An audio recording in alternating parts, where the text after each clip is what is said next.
నమస్తే, this is Sravya. Present నేను అత్తాపూర్లో ఉన్న జర్మంటెన్ hospital best orthopedic multi speciality హాస్పిటల్లో ఉన్నాను. మరి మనతో పాటు ఉన్నారు doctor G Krishna Karthik, pulmonologist. మరి మాట్లాడేద్దాం సార్తో. నమస్తే సార్. నమస్తే. ఎలా ఉన్నారు sir? Fine fine, thank you. Sir, అసలు నెమోనియా అంటే ఏంటి సార్? అసలు ఈ ప్రాబ్లం వచ్చిన తర్వాత మనకి ఎలాంటి సిమ్టమ్స్ కనిపిస్తాయి సార్?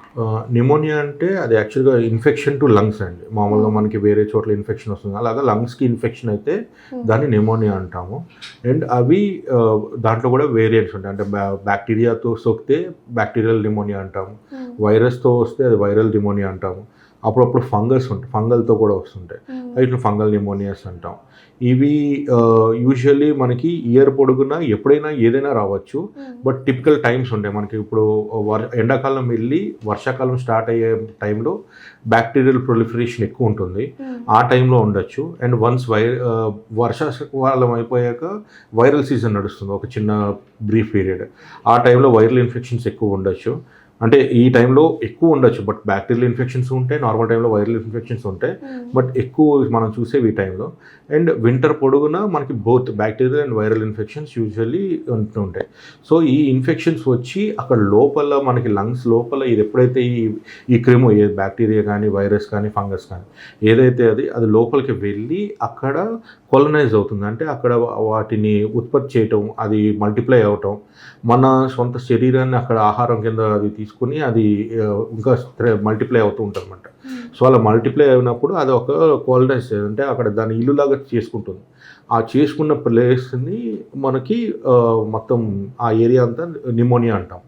అక్కడ మనకి ఏమవుతుందంటే ఈ బ్యాక్టీరియా ఎక్కువ ఉండటం, వీటిని చంపడానికి మన రోగనిరోధక శక్తి సెల్స్ వెళ్ళి అక్కడ వాటిని చంపడం, ఇవన్నీ కలిపి చచ్చిపోవటం, ఇదంతా ఒక చిన్న కపము, ఇవన్నీ పేరుకుపోతాయి అన్నమాట. ఆ పేరుకుపోయిన పార్ట్ని మనం యాక్చువల్గా న్యూమోనియా అంటాం. ఈ న్యూమోనియాలో మళ్ళీ స్టేజెస్ ఉంటాయి. అంటే మనకి ఫస్ట్ న్యూమోనియా ఆర్గనైజేషన్ ఒకటి, తర్వాత కన్సాలిడేషన్ అంటాం. కన్సాలిడేషన్ అంటే అది గట్టిగా అవటం, తర్వాత రెడ్ హెపటైజేషన్. ఏంటంటే రెడ్ బ్లడ్ సెల్స్ అన్నీ వెళ్ళి అక్కడ అటాక్ చేస్తాయి కాబట్టి అది రెడ్ హెపటైజేషన్ అంటాం. అక్కడ ఆ టైంలో మనిషికి యూజువల్లీ ఫీవర్స్ అవి ఎక్కువ ఉండటం ఉంటుంది. తర్వాత దాన్ని రిజల్యూషన్, గ్రే హెపటైజేషన్ ఉండి తర్వాత రిజల్యూషన్ ఉంటుంది. అంటే ఈ రెడ్ బ్లడ్ సెల్స్ చచ్చిపోతే, బ్యాక్టీరియా చచ్చిపోతే తర్వాత అది బయటకు వచ్చేయటం. సో ఈ ఏదైనా బ్యాక్టీరియా లోపలికి వెళ్ళాక మనకి ఇన్క్యుబేషన్ పీరియడ్ అని ఉంటుంది. అంటే లోపలికి వెళ్ళి అది మనకి సిమ్టమ్స్ బయటికి ఏదైనా, అంటే జ్వరం కానీ ఏవైనా బయటికి చూపించే ముందు ఒక టైం ఉంటుంది. ఆ టైంలో ఆ బ్యాక్టీరియా లోపల మల్టిప్లై అవుతూ ఉంటాయి అన్నమాట. బ్యాక్టీరియా కానీ వైరస్ కానీ ఏవైనా సరే అవి ఒక్కొక్క దానికి ఒక్కొక్క ఇంక్యుబేషన్ పీరియడ్ ఉంటాయి. ఒక 3 నుంచి 7 రోజులు, 10 రోజులు, కొన్నాళ్ళకి 14 రోజులు కూడా ఉంటుంది.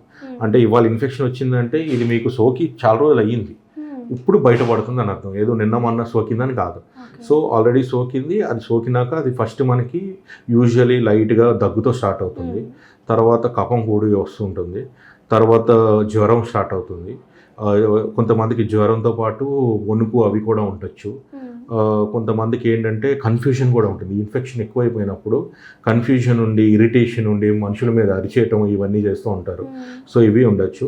అండ్ ఇది ఎవరైతే సోకిందో వాళ్ళకి ఒకవేళ వేరే కోమార్బిడిటీస్ లైక్ డయాబెటీస్ ఉన్నా, లేకపోతే హైపర్ టెన్షన్ ఉన్నా, కిడ్నీ ప్రాబ్లమ్స్ ఉన్నా, లేకపోతే నోన్ క్యాన్సర్ పేషెంట్స్ అయినా, ఇలాంటి వాళ్ళకి కొంచెం ప్రోగ్నోసిస్, అంటే వాళ్ళకి ఈ ఇన్ఫెక్షన్ ఎక్కువ రోజులు ఉండే అవకాశం ఉంటుంది. సో మనం ఈ షుగర్ లెవెల్స్ కానీ ఇవన్నీ ఏవైతే ఉన్నాయో అవి కంట్రోల్ చేసుకోవాలి, అదే పరంగా ఇన్ఫెక్షన్ని కంట్రోల్ చేసుకోవాల్సి వస్తుంది. సో ఒక్కొక్క దానికి మళ్ళీ స్పెసిఫిక్ ట్రీట్మెంట్ ఉంటుంది. వచ్చిన సిమ్టమ్స్ బట్టి చూసుకుని దాన్ని బట్టి సిమ్టమాటిక్ రిలీఫ్ ఇవ్వాలి. At the same time antibiotic medications, antiviral అంటే యాంటీవైరల్ అలాగే ఇచ్చుకుంటూ ఉంటాము. అది సో వాళ్ళకి వచ్చిన ప్రెజెంటేషన్ బట్టి మనం సిమ్టమ్స్ బట్టి మనం మెడికేషన్స్ ఇస్తామంట. సో ప్రతి దగ్గు కూడా మీరు మెడికల్ షాప్కి వెళ్ళిపోయి తగ్గించుకునే దగ్గులు కాదు. అందుకనే దగ్గు అనేది అందరూ ఇప్పుడు కోవిడ్ తర్వాత ఇది బాగా ఫ్యాషన్ అయిపోయింది. ఏంటంటే మెడికల్ షాప్స్కి వెళ్ళి దగ్గు వస్తుందని చెప్పి వాళ్ళకి నచ్చిన మెడికేషన్స్ తీసుకుంటున్నారు. దానివల్ల యాక్చువల్గా న్యూమోనియా కేసెస్ పెరుగుతున్నాయి, అది కొంచెం ఎక్కువ అవుతున్నాయి. సో ఇవి చూసుకుంటూ ఉండాలి. ప్రతిదానికి మెడికల్ షాప్కి వెళ్ళిపోయి ఏదో కాఫ్ సిరప్ తాగేసి తగ్గిపోతుంది అనుకోవటం కాదు. ఇన్ఫెక్షన్స్ అనేవి ఎక్కువ అవుతూ ఉన్నాయి. సో ప్రాపర్గా ఒకసారి హాస్పిటల్కి వచ్చి చిన్న ఎక్స్రే కానీ కొన్ని బ్లడ్ టెస్టులు చేయించుకుని అది ప్రాపర్ ట్రీట్మెంట్ తీసుకుంటే హాస్పిటలైజేషన్స్ అవ్వకుండానే మనం ఇంట్లో ట్రీట్ చేయొచ్చు.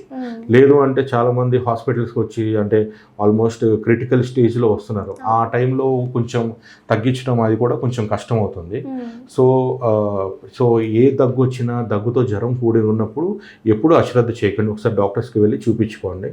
అండ్ దీన్ని ఎలాగ మీరు నియంత్రించుకోవచ్చు అంటే ఇందాక చెప్పాను చూడండి, ఏవైతే కోమాబిలిటీస్ ఉన్నాయో వాళ్ళకి ఇది ఎక్కువ వచ్చే అవకాశం ఉన్నాయి. సో అలాంటి లక్షణాలు ఉన్న వాళ్ళకి వ్యాక్సిన్స్ అని ఉంటాయి. మనం చిన్నపిల్లలకే కాదు పెద్దవాళ్ళకి కూడా వ్యాక్సిన్స్ వేసుకోవచ్చు. ఎవ్రీ ఇయర్ కరెక్ట్గా మనకి ఎండాకాలం టైంలో ఈ వ్యాక్సిన్స్ తీసుకున్నాం అనుకోండి, వచ్చేవి అంతా బ్యాక్టీరియల్ అండ్ వైరల్ సీజన్స్ కాబట్టి ఆ టైంలో ఈ ప్రొటెక్షన్ ఇస్తుంది. సో యాంటీబ్యాక్టీరియల్ వ్యాక్సిన్స్ ఉంటాయి, అలాగే యాంటీవైరల్ వ్యాక్సిన్స్ కూడా ఉంటాయి. సో ఆ వ్యాక్సిన్స్ అవి వీళ్ళు ముందుగానే తీసుకుంటాం వల్ల ఎందుకంటే వీళ్ళు ఎక్కువ ప్రోన్ అవుతారు. ఇంకా నార్మల్ పర్సన్స్ ఏం చేయొచ్చు అంటే మాస్కింగ్ చేయటం, కొంచెం ఎక్కువ కాఫ్ ఉన్నప్పుడు అదే ఈ హాస్పిటల్స్కి వీటికి తరచూ వెళ్లకుండా ఉండటం. అంటే ఎవరో ఐసీయూలో అడ్మిట్ అయి ఉంటారు, వాళ్ళ దగ్గరికి వెళ్ళిపోతుంటారు. అలా ఎందుకు ఐసీయూలోకి ఎందుకు అలౌ చేయము అంటే ఇది ఒక రీజన్. వీళ్ళు ఇన్ఫెక్షన్ తీసుకెళ్తారు, వీళ్ళ ఇళ్లలో చిన్నపిల్లలు ఉంటారు, వీళ్ళు మళ్ళీ క్యారియర్ కింద వాళ్ళకి తీసుకుని వెళ్తూ ఉంటారు. సో ఇదొకటి. నెక్స్ట్ మన ఇంట్లో ఎవరైనా చిన్నపిల్లలు ఉన్నా పెద్దవాళ్ళు ఉన్నా మీరు డైరెక్ట్గా వాళ్ళ దగ్గరికి వెళ్ళిపోకుండా బయట నుంచి వచ్చినప్పుడు కొంచెం డ్రెస్ అవి మార్చుకొని ఫ్రెష్ అప్ అయ్యి వెళ్ళటం కూడా మంచిది. ఇవన్నీ చేస్తూ ఉంటే ఈ బ్యాక్టీరియల్ వైరల్ న్యూమోనియాస్ అవి రాకుండా ఉంటాయి. సార్ మరి స్టేజెస్ బట్టి ట్రీట్మెంట్ ఉంటుంది కదా, ఒకవేళ స్టార్టింగ్ స్టేజ్లో ఉంటే ఎలాంటి ట్రీట్మెంట్? స్టార్టింగ్ స్టేజ్ అయితే అదేనమ్మా. స్టార్టింగ్ స్టేజ్ అయితే మేము మామూలు మైల్డ్ యాంటీబయాటిక్స్ ఇస్తాము. అండ్ దాని తగ్గట్టు ఫీవర్ అన్ని టాబ్లెట్ ఫామ్స్ ఉంటాయి కాబట్టి ఇంట్లోనే ట్రీట్ చేసుకోవచ్చు. కానీ అది ముదిరింది అంటేనే ప్రాబ్లం. అందుకే అప్పుడు అడ్మిషన్స్ అవసరం ఉంటుంది. ఎందుకంటే అన్ని యాంటీబయాటిక్స్ మనం టాబ్లెట్ రూపంలో ఇవ్వలేము, కొన్ని ఇంజెక్షన్స్ ఇవ్వాలి. ఆ ఇంజెక్షన్స్ మన ఇంట్లో ఇవ్వలేము. ఆ ఇంజెక్షన్స్కి కొంచెం సైడ్ ఎఫెక్ట్స్ ఉంటాయి. ఆ సైడ్ ఎఫెక్ట్స్ గురించి మనం మెల్లగా ఇవ్వాల్సి వస్తుంది. సో వాటి గురించి మనం అడ్మిట్ చేస్తాం. కొన్ని బాగా సివియారిటీ ఉంటాయి, వాళ్ళని ఐసీయూలో అడ్మిట్ చేస్తాం. అదే రీజన్ అనమాట. సో ఈ కేటగరైజేషన్ అలాగే ఉంటుంది, మైల్డ్, మోడరేట్, సివియర్. మైల్డ్ అంటే మనం టాబ్లెట్ ఫామ్స్ వీటితో తగ్గిపోయేది, వాళ్ళు ఇంట్లోనే ట్రీట్ చేసుకోవచ్చు. కానీ ఇంటికి వెళ్ళాక కూడా జాగ్రత్త మెయింటైన్ చేయాలి. ఏంటంటే అందరూ కలిసిపోకూడదు, ఎందుకంటే వ్యాప్తి చెందుతుంది కాబట్టి ఇంట్లో అందరికీ వచ్చే అవకాశాలు ఉంటాయి కాబట్టి అది ఒకటి కేర్ తీసుకోవాలి. మోడరేట్ అంటే మోడరేట్లో ఇది వార్డ్స్లోని హాస్పిటల్ అడ్మిషన్ అవసరం ఉండొచ్చు, ఉండకపోవచ్చు వాళ్ళకి based upon severity. But severe అంటే మాత్రం డైరెక్ట్ ఐసీయూ అడ్మిషన్ అవసరం ఉంటుందన్నమాట. సో ఐసీయూలో వాళ్ళ ప్రోగ్నోసిస్ బట్టి ఈ ఐసీయూకి దాకా వెళ్ళారు అంటే వాళ్ళు వెంటిలేషన్ కూడా అవసరం పడుతుంది. మనం ఇంటిబేట్ చేస్తుంటాం చూడండి, వెంటిలేషన్ కూడా అవసరం పడుతూ ఉంటుంది వాళ్ళకి. సో అవి చూసుకోవాలి. ఆ సివియారిటీ అలాగ మేము కేటగరైజ్ చేస్తాం. Okay sir, very well explain. Thank you sir. Thank you.